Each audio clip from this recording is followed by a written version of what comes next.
I'm just a block away from the Capitol, but I might as well be a world away. Right here in Lansing, hundreds are unhoused each and every night. The deadline to get on the ballot for Michigan's August 2nd primary was Tuesday, and a total of 10 Republican candidates have thrown their hats in the ring, possibly the largest number of candidates on one side in Michigan's history. It's just a matter of time before mid-Michigan is slammed by a major winter storm. But right here in MDOT's Grand Ledge garage, they're getting ready to keep our roads safe. Come with me, let's check out their operation. There are only 4 Hispanic members currently serving in the legislature. Y los miembros dime que ellos quieren más representación y participación de sus comunidades en el gobierno de Michigan. Critical race theory is not being taught in Michigan. There are no plans to have it taught in Michigan, according to the Michigan Department of Education. So how would you, as governor, guide schools to teach about diverse populations, race, and racism here in Michigan?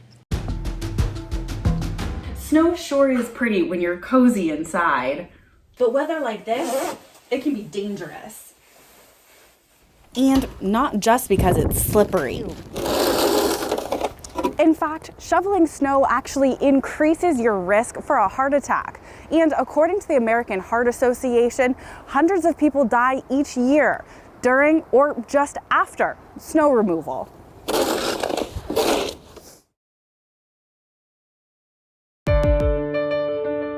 History was made down in DC after Congress passed the Respect for Marriage Act.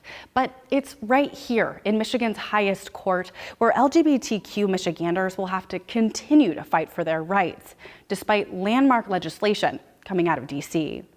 One question would be, what does the court do with existing marriages? LGBTQ lawyer Christine Yared said that's the question on a lot of minds after the fall of Roe v. Wade left some doubts about other Supreme Court cases. If Obergefell is overturned, Michigan reverts back to being a state that prohibit same-sex couples from getting married. And what this would look like is total chaos. Obergefell is the landmark 2015 Supreme Court case that made marriage equality the law of the land and allowed same-sex couples to get married here in the mitten. But lawmakers advocating on the issue say, despite that case and the Respect for Marriage Act, there's still work to do. We still have language right now in our Constitution as passed in a ballot proposal in 2004 that bans not only marriage equality, but even civil unions for same-sex couples. It's on Michigan Attorney General Dana Nessel's mind as well. She said, quote, if and likely when Obergefell is overturned, clerks in all 83 counties in Michigan will have to turn same-sex couples away when applying for a marriage license. People on their 12th marriage or who were convicted of killing their last spouse can marry in Michigan, but not gay people. But Moss tells me legislators are aware and working on finding a change, which would likely have to be a change to the Constitution made by the voters. So last year we saw both of those avenues that put an amendment to the Constitution on the ballot. We could do it if we have 3/4 vote in each chamber. I think that's going to be a heavy lift. Yared says recognizing same-sex marriage is about more than a ring and a piece of paper. I would start with just the idea of how much it means emotionally. She says to turn back now would be deeply damaging. All of a sudden, now we're going to revert back to the idea that some people aren't good enough, and that their marriage isn't good enough, their love isn't good enough. Now, there are a lot of parts at play here, and we'll keep an eye on these issues as they develop. For now, I'm your senior political reporter, Elle Meyers, Fox 47 News. This year's petition process has been plagued by rampant fraud. Candidates often contract with companies to get the signatures they need to get on the ballot. But even after thousands of dollars, 5 Republican candidates have been kicked off the ballot. So what companies did these candidates use? We're digging a little deeper to find out. Oh, no, we haven't gotten our money back at all, and have heard nothing from them. So have you heard from the company you contracted with? No, nor do I expect it. No, there's been no answer in the phone, no answer in the text, no answer in the emails. So I jokingly said through a little bit of pain that the company's in the wind. Those are 3 candidates who were disqualified from the August primary ballot last week. The Bureau of Elections found widespread fraud within the petition signatures. Two additional candidates, former Detroit Police Chief James Craig and Perry Johnson, the quality guru, were also disqualified.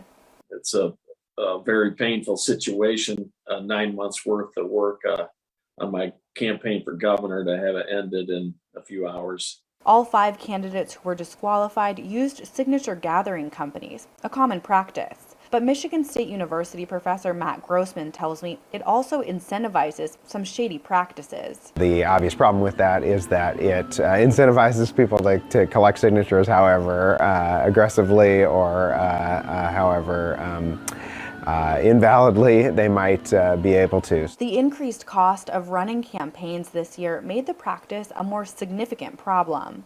And so people reached out to people who weren't as reputable to get those signatures gathered.